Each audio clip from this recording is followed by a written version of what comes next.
नमस्कार दोस्तों, क्या आपको पता है कि हिंदू धर्म आखिर कितना पुराना है? अगर आपको पता नहीं है तो वीडियो को शुरू से लेकर अंत तक जरूर देखें। तो चलिए वीडियो शुरू करते हैं।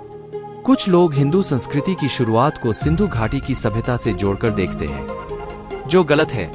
वास्तव में संस्कृत और कई प्राचीन भाषाओं के इतिहास के तथ्यों के अनुसार प्राचीन भारत में सनातन धर्म के इतिहास की शुरुआत ईसा से लगभग 13,000 पूर्व हुई थी, अर्थात आज से 15,000 वर्ष पूर्व।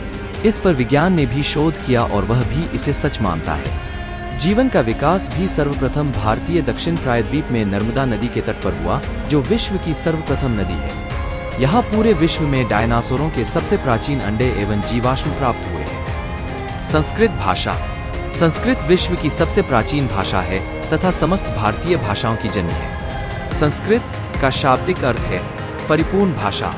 संस्कृत से पहले दुनिया छोटी छोटी टूटी फूटी बोलियों में बंटी थी, जिनका कोई व्याकरण नहीं था और जिनका कोई भाषा कोश भी नहीं था। भाषा को लिपियों में लिखने का प्रचलन भारत में ही शुरू हुआ। भारत से इसे सुमेरियन, बेबीलोनियन और यूनानी लोगों ने सीखा। ब्राह्मी और देवनागरी लिपियों से ही दुनिया भर की अन्य लिपियों का जन्म हुआ। ब्राह्मी लिपि एक प्राचीन लिपि है, जिसे देवनागरी लिपि से भी प्राचीन माना जाता है। हड़प्पा संस्कृति के लोग इस लिपि का इस्तेमाल करते थे, तब संस्कृत भाषा को भी इसी लिपि में लिखा जाता था। दुनिया का पहला धर्मग्रंथ। जैन पौराणिक कथाओं में वर्णन है कि सभ्यता को मानवता तक लाने वाले पहले तीर्थंकर ऋषभदेव की एक बेटी थी, जिसका नाम ब्राह्मी था। उसी ने इस लेखन की खोज की। प्राचीन दुनिया में सिंधु और सरस्वती नदी के किनारे बसी सभ्यता सबसे समृद्ध, सभ्य और बुद्धिमान थी। इसके कई प्रमाण मौजूद हैं। यह वर्तमान में अफगानिस्तान से भारत तक फैली थी। प्राचीन काल में जितनी विशाल नदी सिंधु थी, उससे कहीं ज्यादा विशाल नदी सरस्वती थी। दुनिया का पहला धर्मग्रंथ सरस्वती नदी के किनारे बैठकर ही लिखा गया था। पुरातत्वविदों के अनुसार यह सभ्यता लगभग 9000 ईसा पूर्व अस्तित्व में आई थी। 3000 ईसा पूर्व उसने स्वर्ण युग देखा और लगभग 1800 ईसा पूर्व आते आते किसी भयानक प्राकृतिक आपदा के कारण यह लुप्त हो गया। एक ओर जहां सरस्वती नदी लुप्त हो गई, वहीं दूसरी ओर इस क्षेत्र के लोगों ने पश्चिम की ओर पलायन कर दिया। हजारों वर्ष पहले के हिंदू लोग सैकड़ों हजार वर्ष पूर्व पूरी दुनिया के लोग कबीले, समुदाय, घुमंतु वनवासी आदि में रहकर जीवन यापन करते थे। उनके पास न तो कोई स्पष्ट शासन व्यवस्था थी और न ही कोई सामाजिक व्यवस्था, परिवार, संस्कार और धर्म की समझ तो बिल्कुल नहीं थी। ऐसे में केवल भारतीय हिमालयन क्षेत्र में कुछ मुट्ठी भर लोग थे जो इस संबंध में सोचते थे। उन्होंने ही वेद को सुना और उसे मानव समाज को सुनाया। उल्लेखनीय है कि प्राचीन काल से ही भारतीय समाज कबीले में नहीं रहा, वह एक बृहत्तर और विशेष समुदाय में ही रहा। संपूर्ण धरती पर हिंदू वैदिक धर्म ने ही लोगों को सभ्य बनाने के लिए अलग अलग क्षेत्रों में धार्मिक विचारधारा की नए नए रूप में स्थापना की थी। आज दुनिया भर की धार्मिक संस्कृति और समाज में हिंदू धर्म की झलक देखी जा सकती है, चाहे वह यहूदी धर्म हो, पारसी धर्म हो या ईसाई इस्लाम धर्म हो। क्योंकि ईसा से 2300 से 2150 वर्ष पूर्व सुमेरिया, 2000 से 400 वर्ष पूर्व बेबीलोनिया, 2000 से 250 ईसा पूर्व ईरान, 2000 से 150 ईसा पूर्व मिस्र, इजिप्ट, 1450 से 500 ईसा पूर्व असीरिया, 1450 से 150 ईसा पूर्व ग्रीस, यूनान, 800 से 500 ईसा पूर्व रोम की सभ्यताएं विद्यमान थीं। परंतु इन सभी से भी पूर्व अर्थात आज से 5000 वर्ष पहले महाभारत का युद्ध लड़ा गया था। महाभारत से भी पहले 7300 ईसा पूर्व अर्थात आज से 7300 + 20009300 साल पहले रामायण का रचनाकाल प्रमाणित हो चुका है। मनुस्मृति के विदेशी प्रमाण।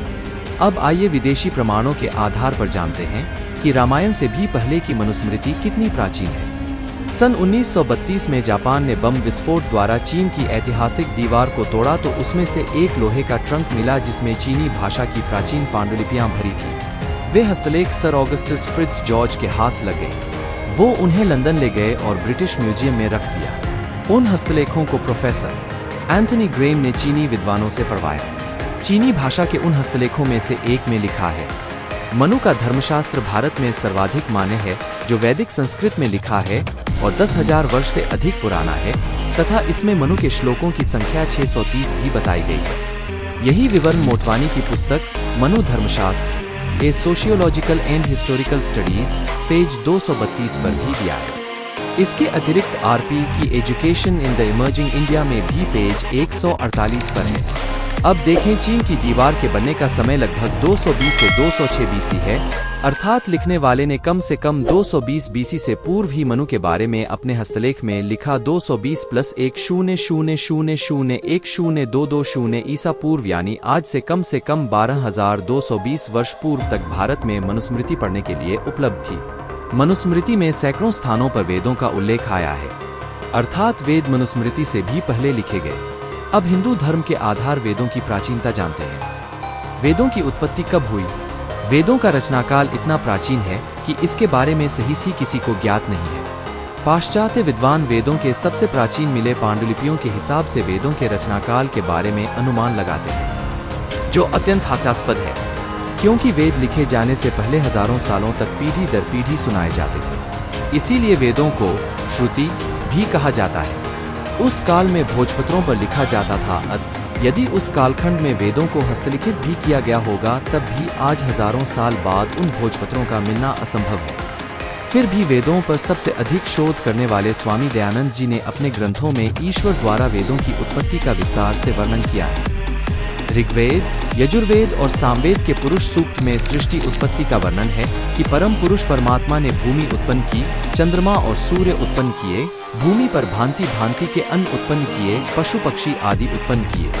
उन्हीं अनंत शक्तिशाली परम पुरुष ने मनुष्यों को उत्पन्न किया और उनके कल्याण के लिए वेदों का उपदेश दिया। उन्होंने शतपथ ब्राह्मण से एक उद्धरण दिया और बताया, अग्निर्वा ऋग्वेदो जायते वायोर्यजुर्वेदः सूर्यात् सामवेदः।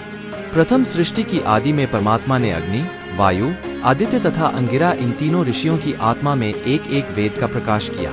सत्यार्थ प्रकाश, सप्तम समुल्लास, पृष्ठ 135। इसलिए वेदों की उत्पत्ति का काल मनुष्य जाति की उत्पत्ति के साथ ही माना जाता है।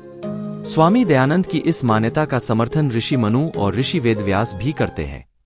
परमात्मा ने सृष्टि के आरंभ में वेदों के शब्दों से ही सब वस्तुओं और प्राणियों के नाम और कर्म तथा लौकिक व्यवस्थाओं की रचना की है। स्वयंभू परमात्मा ने सृष्टि के आरंभ में वेद रूप नित्य दिव्यवाणी का प्रकाश किया, जिससे मनुष्यों के सब व्यवहार सिद्ध होते हैं।